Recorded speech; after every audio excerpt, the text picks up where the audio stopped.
Hello everyone, चलिए शुरुआत करते हैं अपना सीए फाउंडेशन मैथमेटिक्स का चैप्टर 6। अब चैप्टर जो 6 है उसमें हमें क्या क्या पढ़ना है, और चैप्टर 6 का पहले मैं आपको नाम बता देता हूँ। वैसे तो आपको भी पता होगा, पर चैप्टर 6 का नाम है सीक्वेंस एंड सीरीज। अब सीक्वेंस एंड सीरीज के अंदर होता है अर्थमेटिक प्रोग्रेस और ज्योमेट्रिक प्रोग्रेशन। ठीक है जी, तो इसको भी लिख देता हूँ।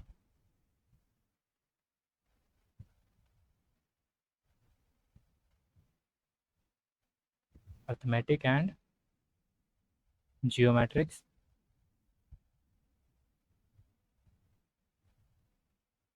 प्रोग्रेशंस प्रोग्रेशंस ये हो गया। ठीक है, ये हमारे चैप्टर का नाम है। अब इस चैप्टर में हमारे पास वैसे तो दो ही टॉपिक हैं, एपी और जीपी। लेकिन इन एपी जीपी को ठीक से समझने के लिए ना आपको थोड़ा सा चैप्टर की डीप्थ में जाना पड़ेगा। जब आप चैप्टर की डीप्थ में जाएंगे तब आपको उस समझ में आ जाएगा कहाँ पे कौन सा फॉर्मूला लगाना है, किस तरीके से क्वेश्चन बनता है और किस तरीके से उस क्वेश्चन को सॉल्व करना है। तो वो समझते हैं। सबसे पहले आपको ये देखना है, चैप्टर के अंदर जो समझने वाली बात है वो ये है कि भाई सीक्वेंस क्या होता है और एक होता है सीरीज।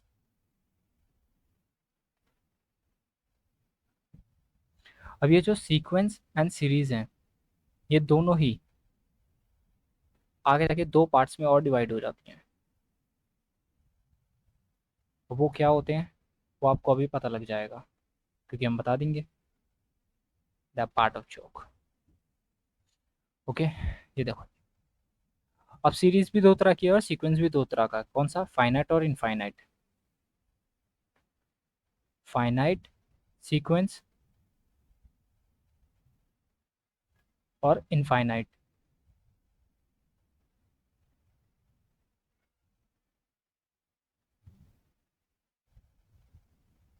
सीरीज के अंदर भी दो तरह की है, फाइनाइट सीरीज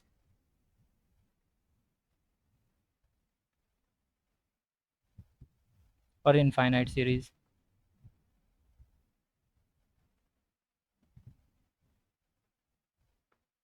ठीक है जी। अब इनको आगे फिर से इनके अंदर दो चीजें आ जाती हैं, इसके अंदर भी arithmetic finite series, sorry sequence, और एक जीपी। ठीक है, जीपी फाइनाइट सीक्वेंस। इसके अंदर भी एक होता है एपी इनफाइनाइट सीक्वेंस और GP infinite sequence. AP infinite sequence, यहाँ पे जीपी इनफाइनाइट सीक्वेंस। अब अपने पास जो ये है इसमें भी सेम ऐसे ही आ जाएगा। क्या आएगा देखते हैं। देखो भाई, इसको भी फर्दर दो पार्ट्स में डिवाइड किया गया है। इसका जो पहला पार्ट है वो भी क्या है, एपी सी फाइनाइट सीरीज। और यहाँ पे आ जाता है जीपी फाइनाइट सीरीज। और यहाँ पे एपी इनफाइनाइट इनफाइनाइट सीरीज। और यहाँ पे जीपी इनफाइनाइट सीरीज। ये समझ में आया आपको? पहले पहले आप इसको देख लो एक बार।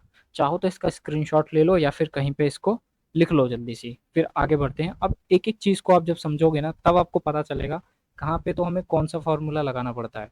ठीक है, वो क्लियर हो जाएगा। वैसे तो फॉर्मूलों का ज्यादा कंफ्यूजन ना एपी में है, जीपी में इतना नहीं है। ठीक है, एपी में थोड़ा सा कंफ्यूजन है कि कहाँ पे कौन सा फॉर्मूला लगाना है, क्योंकि इसमें सम के जो फॉर्मूले हैं ना वो कई फॉर्मूले आ जाते हैं अपने पास, और उनमें कई बार बच्चा कंफ्यूज हो जाता है। चलो जी, आगे बढ़ते हैं। हम्म अब हम बात करते हैं सीक्वेंस के ऊपर। तो वो हमारी बात होने वाली है किसके ऊपर? सीक्वेंस।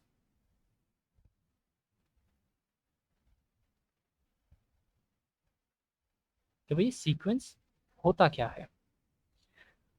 सीक्वेंस क्या होता है, देखो जी। अगर मैं एक एक कुछ टर्म्स को कलेक्ट करता हूँ, जैसे कि मैं बोलता हूँ N ordered collection of number.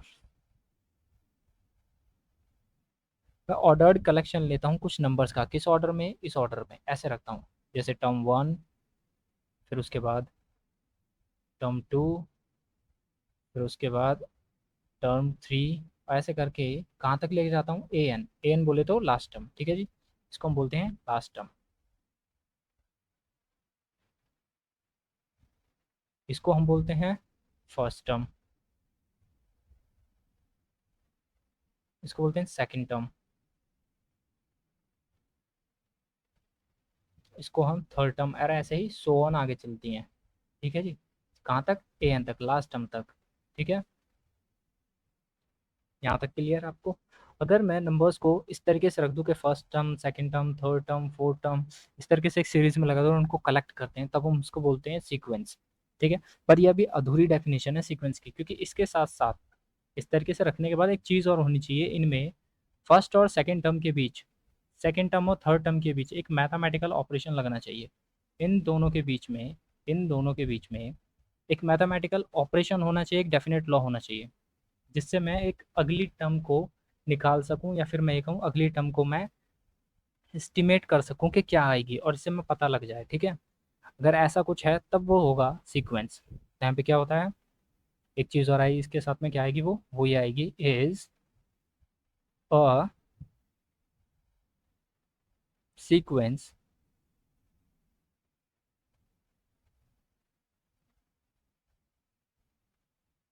If according to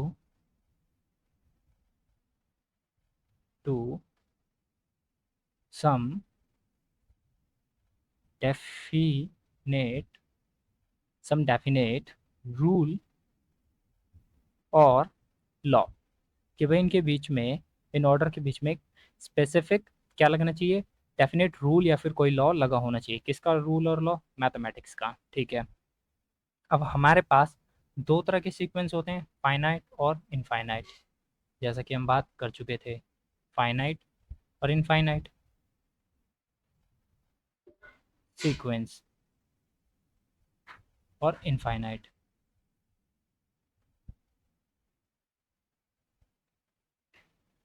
finite sequence कब होगा?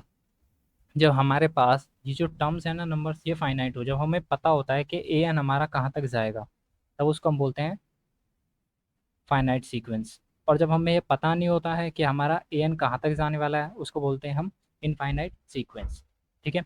लिखते तो इसी तरीके से हैं, पर इसको डिनोट कैसे करते हैं ये देखो जी। अगर मैं फाइनाइट की बात करूँ तो ऐसे लिखा जाएगा ए वन, ये जो आई है, आई का मतलब है मेरा नंबर, कि भाई ये कहाँ तक जाएगा, ठीक है। और यहाँ पे दिखाते हैं हम इसको एन, ये करली ब्रैकेट्स के अंदर शो करने का इस तरीके से होता है। और जो आई है ना, इक्वस्ट होता है एन, कि भाई आई की जगह पे एन रखना, और एन हमारा कहाँ तक है? जहाँ तक हमारी लास्ट टर्म है वहाँ तक। इस तरीके से हम शो करके दिखाते हैं इसको। जैसे कि मैं एग्जांपल के लिए एक लिखना भी चाहूँ तो मैं ऐसे लिख सकता हूँ, जैसे मैं एग्जांपल लूँ और मैं बोलूँ a sequence of even positive integer, even positive integer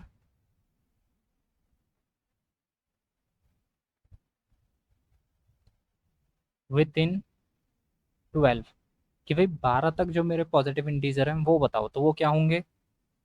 वो होगा अपना 2, 4, 6, 2, 4, 6, 8 और 10 ये होंगे। अगर क्योंकि मैं 12 लेता हूँ तो वो अगली टर्म हो जाएगी, वो नहीं लेनी है, ठीक है। ये समझ में आया? ये है मेरा एक फाइनाइट सीक्वेंस। अब इनफाइनाइट सीक्वेंस की जब मैं बात करता हूँ तो जहाँ मुझे नंबर ऑफ टर्म नहीं पता है, ठीक है। जैसे कि मेरा एक पहले तो मैं बता दूँ ये डिनोट कैसे किया जाता है। ये डिनोशन याद रखना है आपको कि भाई किस तरीके से इसको डिनोट किया जाता है, ये याद रखना है ये वाला, क्योंकि एग्जाम में कई बार पूछ लेता है। अब ऐसे ही मैं इसका बता देता हूँ इसको कैसे डिनोट किया जाएगा। इसको जो डिनोट करने का तरीका होता है वो होता है यहाँ पे ए एन, और यहाँ पे होता है इन्फिनिटी। ठीक है, एन इक्वल्स टू 1, कि भाई एन तो अपना 1 से स्टार्ट हो जाएगा लेकिन लास्ट में कहाँ तक जाएगा ये पता नहीं है। ठीक है, इस तरीके से इसको डिनोट करके दिखाते हैं इनफाइनाइट सीक्वेंस को। ये आपको समझ आ गया। आगे बढ़ते हैं अब कि भाई ये तो आपने सीख लिया सीक्वेंस क्या होता है। सीक्वेंस यही होता है, ठीक है जी, इसमें एक मैथमेटिकल रूल होता है दोनों टर्म्स के बीच में।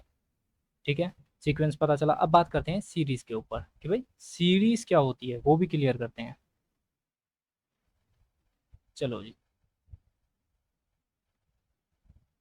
सीरीज, एक सीरीज क्या होती है। अगर मैं बोलूं an expression, an expression of term, an expression of the form, इस फॉर्म में अगर मैं एक्सप्रेशन कर दूं a term plus A2 plus A3 plus A4, और कहाँ तक जाए ये an तक प्लस an, मतलब लास्ट टर्म तक। ठीक है, तो अब हम इसको कहते हैं सीरीज। अब ये है क्या, ये सिंपल सी बात है।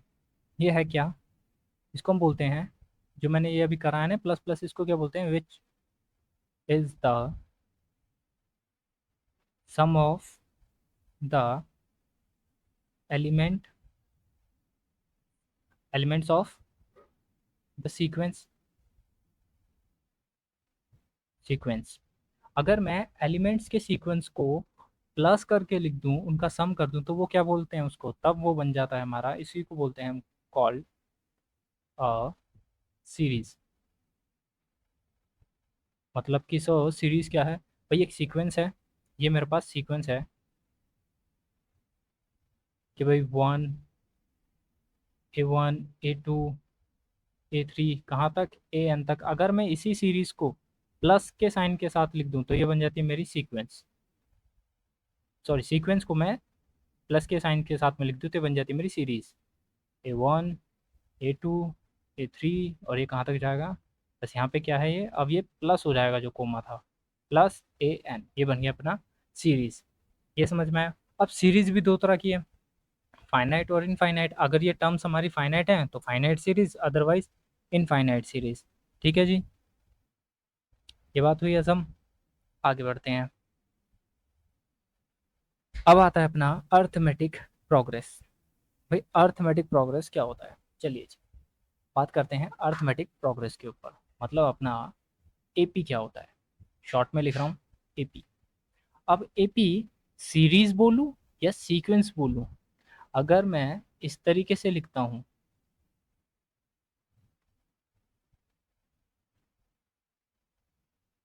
इस तरीके से लिखता हूं कि भाई A4 A5, तो ये क्या है सीक्वेंस। और सीरीज कैसे होगी, A1 A2 A3 plus A4 plus A5। अगर इस तरीके से लिखता हूँ तो ये क्या है, ये है सीरीज और ये है सीक्वेंस। ठीक है, ये बात हजम हो रही है। हाँ, तो मैं इसको एपी क्या बोलूँ भाई, अभी तक तो मैं सिर्फ इसको अर्थमेटिक प्रोग्रेस बोलूंगा, ना इसको मैं सीरीज बोलूंगा ना इसको मैं सीक्वेंस बोलूंगा, जब तक मुझे नंबर्स ना दिख जाएं। तो मैं अब सिर्फ एपी बोलूंगा। ठीक है, ठीक है जी। अब एपी की खासियत क्या है, एपी की जो खासियत है ना वो ये है कि भाई इसकी जो दो टर्म्स होती है ना, एक डाटा हमें जो इस तरीके से दिया जाता है, अभी मैं एपी सीरीज ले रहा हूँ। ठीक है, एपी सीरीज ये मैंने ले ली, ये मैंने 4 की लिए, आगे कहाँ तक जाती है, प्लस an तक। ठीक है, अब ये जो पहली दो टर्म है और इन दोनों टर्म्स का जो डिफरेंस है वो सेम होगा।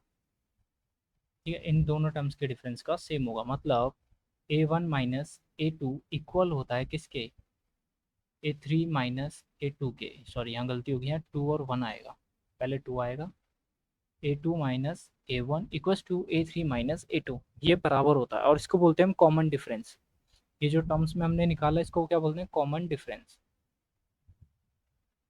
Common difference. इसको डिनोट कैसे किया जाता है, डी से। क्या होता है, second term minus first term. यहाँ तक समझ में आया कि भाई मैं क्या बता रहा हूँ एपी के बारे में, सब पता चल रहा है यहाँ तक। हम्म, अब मैं ये बात करता हूँ कि भाई एपी सीरीज अब एक्चुअल में कैसी दिखती है।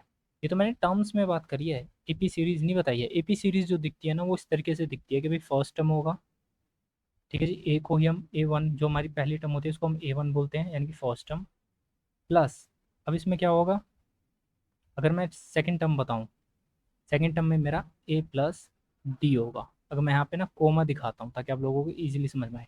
सीक्वेंस लेते हैं एपी सीक्वेंस, ठीक है, एपी सीक्वेंस। एपी सीक्वेंस कैसा होगा, पहली टर्म ए प्लस डी, फिर उसके बाद दूसरी टर्म कैसी होगी, ए प्लस टू डी, तीसरी टर्म ए प्लस थ्री डी, चौथी टर्म ए प्लस, सॉरी पांचवी टर्म ए प्लस फोर डी। पहली टर्म ये, सेकंड टर्म ये, थर्ड टर्म ये, फोर्थ टर्म और फिफ्थ टर्म ये। देखो डी हमेशा अपनी टर्म से एक कम है, तो यहीं से फॉर्मूला निकल के आया किस चीज़ का, ए एन का फॉर्मूला निकला। ए एन का फॉर्मूला क्या निकला यहाँ से कि सर अगर हमें कोई भी टर्म निकालनी है तो A plus N minus one D कर दो, हमारे पास वो टर्म आ जाएगी। ठीक है, अगर मैं जब से कि अब देखो इसी में अगर मैं ए वन पुट करूँ तो ए वन क्या हो जाएगा, यहाँ पे ए तो ए ही रहेगा, एन की वैल्यू वन हो जाएगी, वन माइनस वन डी कितना हो जाएगा, डी मल्टीप्लाई जीरो करेंगे जीरो हो जाएगा, तो क्या बचेगा ए। तो यहाँ पे क्या बचा अपने पास, प्लस यहाँ पे जीरो, सॉरी ए बचा, ठीक है, यहाँ पे ए बचा तो ये आ गया ए टर्म। अगर मैं ए टू करूँ, ए एन टू करूँ तो यहाँ पे देखो A plus two minus one D क्या आया, ए प्लस वन डी, या कि सेकेंड टर्म। ए थ्री करूँ तो A plus three minus one D, तो यहाँ पे क्या आएगा ए प्लस टू डी। अब यहाँ से कंपेयर करके देखो यही चीज़ हमने लिखी हुई थी एक एपी सीक्वेंस के अंदर, हमने यही लिखी थी, तो ये पता चल गया हमारी कि भाई एपी की पहली टर्म ये है, सेकंड टर्म ये है, थर्ड टर्म ये है, और ए एन अगर मुझे निकालना है तो इस फॉर्मूले से निकल जाएगा। ये मेरे पास आ गया A N, number of the term find करने का फॉर्मूला। यहाँ तक बात क्लियर है, बताओ भाई यहाँ तक क्लियर है। तो चलो जी, एपी के बारे में थोड़ी सी और बात करते हैं आपसे। एपी के अंदर क्या होता है, अगर तीन टर्म्स मुझे दे रखी हैं, मैं आपको समझाता हूँ। ये देखो भाई, इफ थ्री नंबर्स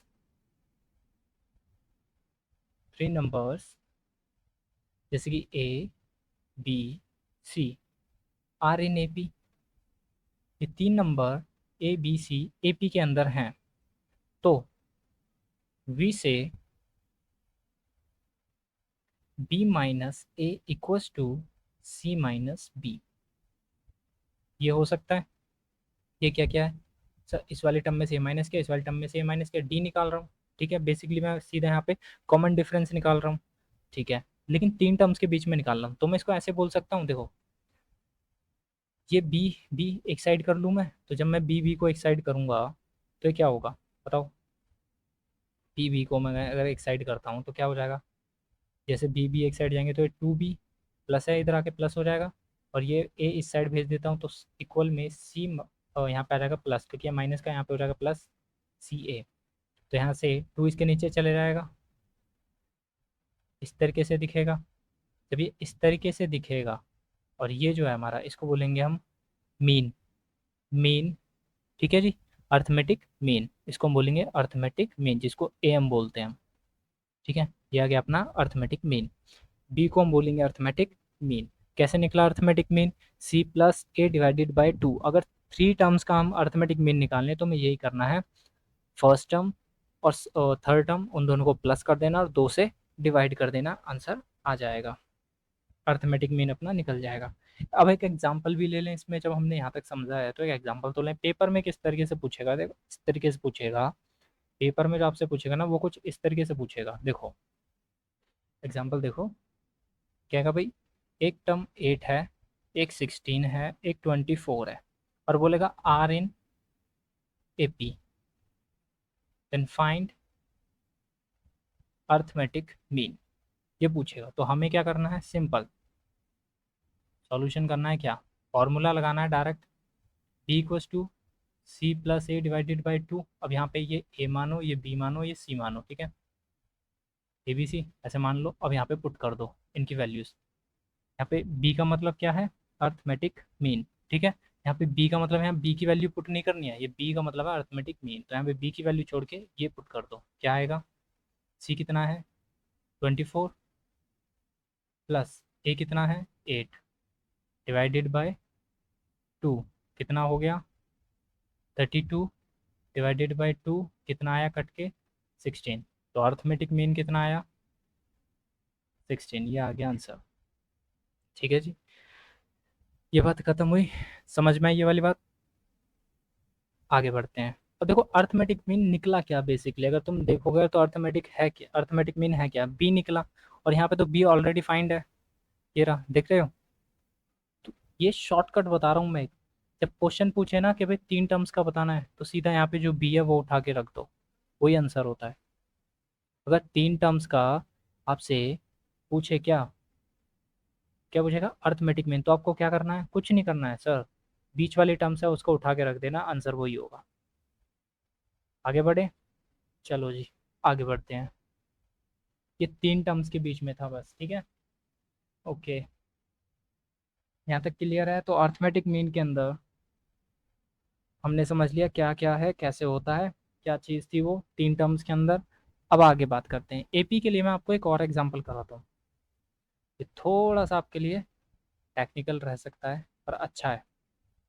ठीक है, पेन चेंज करते हैं, डार्क लेते हैं थोड़ा, इसके लिए लेते हैं, ये वाला लेते हैं। जैसे मैं बोलता हूँ एक एग्जांपल और लेते हैं, और इस एग्जांपल में मैं बोलता हूँ find the term seventh term, find the seventh term of the AP.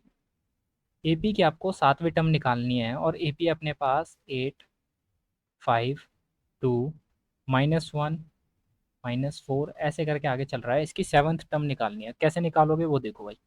सबसे पहले सीरीज के अंदर पहचानो ए क्या है और डी क्या है, ठीक है। ए ये रहा, ए कितना है अपना 8, डी निकाल सकता हूँ मैं, कॉमन डिफरेंस कैसे निकलेगा, second term minus first term, यानी कि 5 - 8 कितना आ गया -3, डी आ गया अपने -3। अब नंबर ऑफ द टर्म निकालने का फॉर्मूला क्या था, ए एन, ए एन के फॉर्मूले से निकल जाता है। ए एन क्या होता है, A plus N minus one D. निकालने कौन सी टर्म है, 7 टर्म, तो ए 7 निकालना है। ए कितना है मेरे पास 8 प्लस n-1 यानी 7 - 1, डी कितना है अपना -3, ये हो गया 8 प्लस 6, और यहाँ पे मल्टीप्लाई में 3, ये कितना हो जाएगा अब यहाँ से, ये हो जाएगा अपने पास 8 प्लस माइनस 18, और ये हो गया अपने पास -10। आंसर आ गया अपना -10। तो मतलब A7 कितना होगा, A7 होगा अपना -10। यहाँ तक क्लियर है, यहाँ तक क्लियर है तो हम आगे चलें भाई, ठीक है। अब लेते हैं एक और एग्जांपल। अब जो एग्जांपल मैं बता रहा हूँ ना आपको, बहुत बढ़िया एग्जांपल है, एक बार देख लो क्या है। सैम्पल पेन चेंज करते हैं ब्लैक। अब जो एग्जांपल है वो देखो भाई, यहाँ पे बोलता है if fifth and the 12th term, fifth and 12th term of APR 14 and 25, कि भाई AP की फिफ्थ जो टर्म है वो तो 14 है, और जो 12th टर्म है वो 25 है, सॉरी 25 नहीं 35 है, 25 नहीं है 35 है, ठीक है। फिफ्थ टर्म 14 है और 12th टर्म 35 है।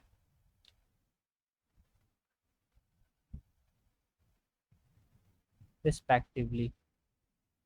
तो अब मुझे बताना है फाइंड द एपी। अब एपी बताना है मुझे, एपी क्या होगी। दो चीज़ें बताई हैं, एपी की पूरी सीरीज पूछ रहा है। अब देखो क्या करना है, क्वेश्चन एक बार पढ़ लो, ठीक से समझ लो, पहले खुद करके देखो, उसके बाद देखना मैंने क्या किया, ठीक है। ये देखो, फिफ्थ टर्म क्या है, 14, ठीक है। दूसरी साइड में मैं लिख लेता हूँ यहाँ पे, ट्वेल्थ टर्म क्या है अपनी, 35। फिफ्थ टर्म को मैं ऐसे लिख सकता हूँ, a+4d equals to 14। Twelfth term को मैं ऐसे लिख सकता हूँ यहाँ पे, a+11d इक्वल्स टू 35। अब इसको इक्वेशन 1 मानो और इसको इक्वेशन 2 मानो। अब एलिमिनेशन मेथड करके आए हो इक्वेशन वाले चैप्टर में, यहाँ पे लगा दो इक्वेशन फर्स्ट एंड सेकेंड से। तो मैं a+11d equals to 35, a+4d equals to 14।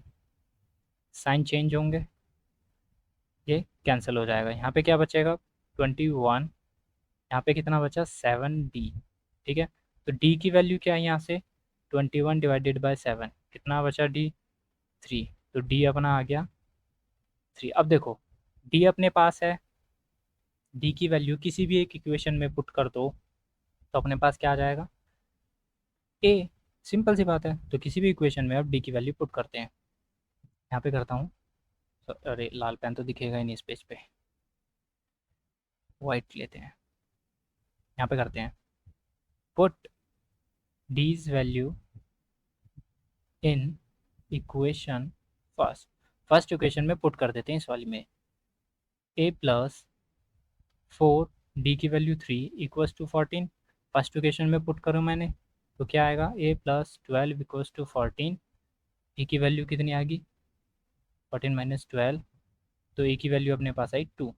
ए की वैल्यू क्या आई 2। अब देखो ए की वैल्यू है, डी की वैल्यू है, तो एपी सीरीज कैसी होती है वो आपको पता ही है, और पुट करके निकल जाएगी। अब एपी सीरीज कैसे निकलेगी, अब देखो भाई एपी सीरीज होती कैसी है, एपी सीरीज होती है a+d, a+2d, a+3d, यही होती है। और ऐसे ऐसे करके कहाँ तक जाती है, a+n-1d। तो यहाँ पे a कितना है अपना, का फर्स्ट टर्म की बात करें तो a कितना है अपना, बताओ भाई 2। सेकेंड टर्म a+d, ये कितनी है, a मतलब 2+d, कितना हो गया 5। फिर उसके बाद a+2d कितना हो जाएगा, 2+2 मल्टीप्लाई 3, ये हो गया 8, ठीक है। फिर उसके बाद a+3d, फोर्थ टर्म कितनी आएगी अपनी, 2+3 मल्टीप्लाई 3, 11। समझ में आया, एपी सीरीज़ क्या है अपनी, 2 5 8 11, ये आ गई अपनी एपी सीरीज़। समझ में आया ये क्वेश्चन कैसे हुआ, समझ में आया है तो बहुत अच्छी बात है, नहीं आया तो गड़बड़ वाली बात है, ठीक है। ये समझ में आ गया, तो हम अगले एग्जाम्पल की तरफ चलते हैं। एक एग्जाम्पल और कराऊंगा बड़ा प्यारा सा। देखो भाई एग्जाम्पल ये है,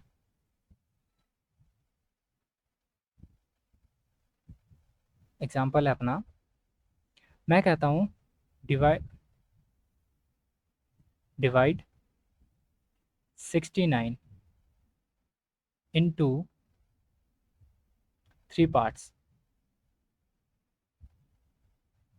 कि भाई 69 को 3 पार्ट्स में डिवाइड करना है, विच आर इन एपी। इस तरीके से डिवाइड करो 3 पार्ट में कि वो एपी बन जाए, और are such that the product of the first 2 part, कि भाई उसके जो फर्स्ट 2 पार्ट है ना उनका अगर प्रोडक्ट किया जाए तो वो मेरे पास आए 483। क्वेश्चन देखो एक बार, क्वेश्चन ने क्या बोला है, क्वेश्चन कह रहा है कि भाई 69 को 3 पार्ट्स में डिवाइड करना है, और इस तरीके से डिवाइड करो कि वो AP बन जाए, और उसके जो पहले दो पार्ट्स हैं अगर उनको मल्टीप्लाई किया जाए तो 483 आना चाहिए। तो सबसे पहले ये बताओ, AP के 3 पार्ट्स ऐसे होंगे, ABC, इस तरीके की बनेगी AP, ठीक है, ये AP के पार्ट्स होने चाहिए, ठीक है। फिर कह रहा है कि उसके जो दो पार्ट्स हैं ना वो इस तरीके से मल्टीप्लाई होते हैं, पहले दो पार्ट यानी A multiply B equals to कितना होता है 483, ये बनता है, ये क्वेश्चन कह रहा है। अब इसको देखते हैं भाई, मैं मान लेता हूँ जब भी इस तरह के क्वेश्चन आए ना हमेशा मान लेना AP के 3 पार्ट जो हैं A माइनस डी, A और A प्लस डी, ये 3 टर्म्स हैं AP की, ये मान के चलना है, ठीक है। ये क्या मानेंगे हम, 3, अरे गड़बड़ हो गई रे 3 लिखने में, 3 पार्ट्स ऑफ AP इस तरीके से मान लो, ठीक है, ये 3 पार्ट्स हैं AP के। तो हमको करना क्या है, अगर इन तीनों पार्ट्स को मैं प्लस करूं तो मेरा ये आना चाहिए, ठीक है, 69 आना चाहिए, तो मैं वही करता हूँ, sum of the 3 part of AP, sum of the 3 part of AP, ये क्या बनेगा अपना, कितना आना चाहिए 69, तीनों पार्ट्स को अगर जोड़ूं तो 69 आना चाहिए, ठीक है। तो यहाँ पे कर देते हैं इनका सम, नॉर्मली अभी हम इनका सम कर देते हैं, ये लो जी, इस तरीके से सम हो गया, ये कितना आना चाहिए 69। अब देखो ये D से ये D कैंसिल, बाकी तीनों प्लस में है तो यहाँ पे क्या आया 3A इक्वल्स टू 69, ए की वैल्यू क्या आई 69 डिवाइडेड बाई 3, तो ये A कितना हो गया अपना 23, तो A अपना आ गया 23। यहाँ तक बात ठीक है, समझ आ रही है, हजम हो रही है, बोलो हाँ, यहाँ तक समझ आ रहा है तो ठीक है। अभी दूसरा पार्ट और था जिसमें कह रहा था product of the AP of first, product of first two terms of AP is 483, पहले दो टर्म्स का प्रोडक्ट है ये AP का, तो पहली दो टर्म्स क्या हैं, ये दो टर्म्स है पहली, तो इनका कर देते हैं A minus T multiply A, कितना हो जाएगा, इसको मैं ऐसे लिख सकता हूँ, पहली बात तो ये है कितने, कितना होगा ये इक्वल में आएगा 483, ये है, इसको करेंगे तो क्या होगा A² माइनस AD, ऐसे बनेगा, पर मैं ऐसे क्यों करूँ, मेरे पास तो एक ही वैल्यू है, वो पुट कर सकता हूँ, बिल्कुल कर सकता हूँ, तो ठीक है, तो यहीं पे पुट कर दो, या फिर अगर यहाँ पुट नहीं करनी है तो भैया इस तरीके से कर लो, कोई दिक्कत नहीं है, तब भी आंसर आ जाएगा। ए की वैल्यू अब पुट कर दो, अगर ए की वैल्यू अब पुट करोगे तो यहाँ पे क्या आएगा 23 का square minus 23D equals to 483। अब 23 का स्क्वायर कितना होता है, ये आएगा 23 का स्क्वायर करो जल्दी, कैलकुलेटर यूज़ करो, 529 माइनस ये हो जाएगा अपना, अब देखो ये प्लस में होना चाहिए तो इसको वहाँ ले जाओ, इसको यहाँ ले आओ, तो ये क्या हो जाएगा,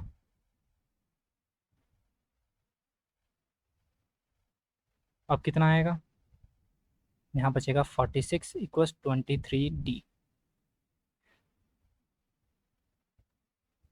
जब ये इसको डिवाइड करेगा तो कितना आएगा, ये कट जाएगा 2 पे, तो D कितना आया 2।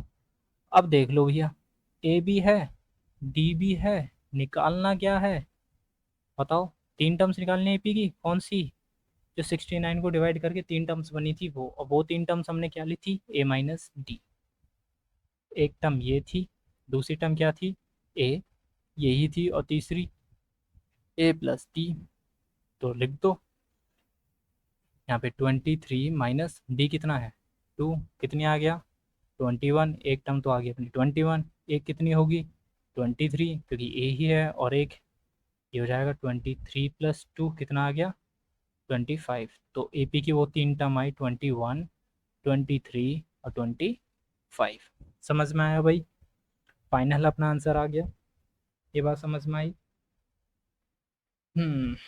चलो जी, अभी तक ये तो सीख लिया, अभी तक आपको ये पता है कि AM निकालते कैसे हैं तीन टर्म्स के बीच में, अब मैं ये बात करने वाला हूँ आपको क्वेश्चन के साथ में, एक क्वेश्चन कराऊंगा, और फिर पूछूंगा ये चीज़, ठीक है।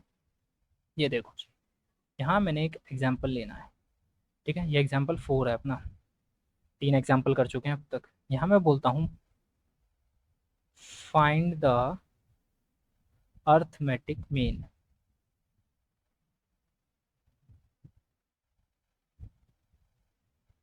Mean between 4 and 10। तो ये क्या है ए, ये क्या है सी, बी मुझे निकालना है। करो सॉल्यूशन, कोई ज़्यादा डिफिकल्ट नहीं है। सॉल्यूशन करेंगे अपना। तो अर्थमेटिक मीन का फॉर्मूला क्या बताया था, P equals to C plus A divided by 2। ये क्या होता है अर्थमेटिक मीन। तो यहाँ पे इन दोनों को प्लस करो, कितना हो गया, कितना हो गया अर्थमेटिक मीन, बताओ भाई। इन दोनों को प्लस करेंगे क्या आएगा, 10 प्लस 4 डिवाइडेड बाई 2 करना है। ये आ गया अपना 14 डिवाइडेड बाई 2, जो कि आ गया 7। समझ रहे हो, अर्थमेटिक मीन अपना आ गया 7, हो गया फाइनल आंसर। कितना ईजी था ना अर्थमेटिक मीन, देख रहे हो कितना ईजी है। लेकिन अर्थमेटिक मीन अगर कुछ टर्म्स के बीच में निकालना हो तब बताना इजी है कि नहीं है। चलो जी, इससे अगला यही एग्जांपल ले लेते हैं, एक एग्जांपल लेते हैं 5, ठीक है। एग्जांपल 5 हम लेते हैं, इंसर्ट करना है अब हमें। Insert four arithmetic mean between 4 and 324। इनके बीच में 4 अर्थमेटिक मीन हमें डालने हैं। अब बताओ कैसे होगा, है ना थोड़ा कंफ्यूजिंग। कोई बात नहीं, लेकिन हम है ना, क्यों टेंशन ले रहे हो। देखो बेटा, अर्थमेटिक मीन ऐसे निकलेगा, इसको ना पहले ऐसे अज्यूम करो कि ये 4 है, अब इसके बीच में 4 अर्थमेटिक मीन है। ये जो अभी मैं डैश डाल रहा हूँ, 4 डाले, और ये हमारी फर्स्ट टर्म, ये हमारी लास्ट टर्म, और ये बीच में हमें 4 अर्थमेटिक मीन डालने हैं। तो फर्स्ट टर्म लास्ट टर्म को यहाँ पे हम ए और बी देखते हैं, ऐसे लिखते हैं ए और बी। तो ये हो गया अपना ए, ये हो गया बी। अब सबसे पहले निकालना पड़ेगा यहाँ पे हमें डी। तो जब भी इस तरीके से हो तो उसमें डी कैसे निकलता है, देखो यहाँ पे डी निकलता है B minus A divided by N plus 1। ये निकालने का तरीका है, ठीक है। ये फॉर्मूला है, पहले नहीं बताया मैंने, इसलिए यहाँ पे बता रहा हूँ ताकि क्वेश्चंस के साथ प्रैक्टिस भी हो जाए इसकी, ठीक है। तो बी कितना है 324, माइनस ए कितना है 4, डिवाइडेड कितना करना है एन प्लस 1। एन कितने हैं 4, कितने निकाल, एन का मतलब है कितने इंसर्ट करने हैं अर्थमेटिक में, 4 करने हैं। तो हो गया 5, ठीक है। 1 प्लस 4 5 हो गया। अब ये कितना आएगा, ये आ गया 320 डिवाइडेड बाई 5। तो यहाँ से डी कितना लिखना, डी निकला अपना 64। ए कितना है 4, ए है डी है, क्या दिक्कत है। ए एम की अर्थमेटिक मीन है, इसको ए पी की तरह ट्रीट करो, निकाल दो कि भाई अपने पास ए है, इसमें डी प्लस करो, सेकंड टर्म आ जाएगी। तो अब इसको दो तरीके से कर सकते हो। फर्स्ट तरीका मैं यहाँ करूँगा, सेकंड तरीका मैं यहाँ करता हूँ। पहले फर्स्ट तरीके से देखो क्या आएगा, ठीक है। फर्स्ट तरीके से जो अपने पास आएगा वो इस तरीके से आएगा, देखो ए एम वन क्या होगा अपने पास, ए प्लस डी, ये होता है। ए कितना है 4 प्लस डी कितना है 64, कितना आ गया 68, यहाँ पे आ गया 68। ए एम टू, ये कैसे आता है, ये होता है ए प्लस 2d, ये कितना है अपना 4, ये कितना आएगा 2 मल्टीप्लाई 64, कितना होगा 4 हो गया। और ये जब 64 को 2 से मल्टीप्लाई करोगे तो कितना आएगा 128, जो कि आएगा 132। सेकेंड टर्म अपनी होगी कितनी 132, सेकेंड ए एम अपना क्या आया 132, ठीक है। ये मैं ए एम लिख रहा हूँ, अर्थमेटिक मीन तीसरा कैसे निकलेगा, A plus 3d equals to 4 plus 364। करो कितना आएगा, जल्दी जल्दी करो, कैलकुलेटर पे हाथ लगाओ अपना, चलो हाथ लगाओ मतलब हाथ चलाओ। कितना है 196। A M 4 last, A plus 4d equals to 4 plus 464 से मल्टीप्लाई करना है, 4 प्लस ये कितना आएगा, करो जल्दी 256। ये हो गया अपना 260, ये हो गया 260। अब 260 में अगर डी प्लस कर दूँ तो मेरा बी आ जाएगा, ठीक है। तो यहाँ पे देखो A4 था, ये सारी चीज़ें हमने निकाल ली, और B कितना है अब अपना, निकल गया एक तरीका ये। दूसरा भी कुछ ऐसा ही है और थोड़ा इंटरेस्टिंग। कैसे, वो देखो। ए अपने पास क्या है, 4। तो यहाँ पे ए एम कैसे निकलेगा, AM1, ठीक है, जो कि सेकंड टर्म है हमारी, A+D कितना हो गया, 4 + 64 कितना आ गया, 68। AM2 कैसे निकलेगा, AM1 + D कर दो, AM कितना आया था ये, प्लस D कर दो, कितना आएगा, ठीक है। अब AM3 करना है, तो क्या करना है, AM2 + D। AM2 कितना आया था, 132 + 64 कितना आएगा, 196। AM4 कैसे निकलेगा, AM3 + D। AM3 कितना आया था, 196 प्लस कितना करना है, 64 कितना आ जाएगा, आगे 4 हो D कितना है अपना, इसमें D प्लस करके देख लो, 2260 में प्लस करके देख लो, आ जाएगा। समझ में आ गया कैसे हुआ। तो ये क्वेश्चन था भाई थोड़ा सा टेक्निकल, नहीं समझ आया हो तो दोबारा देख लेना इसको, ठीक है। अब मैं आपको बताऊं, हमने एपी के एएन और काफ़ी कुछ बातें कर ली हैं, क्वेश्चंस भी कर लिए हैं, काफ़ी हो गया है, ठीक है।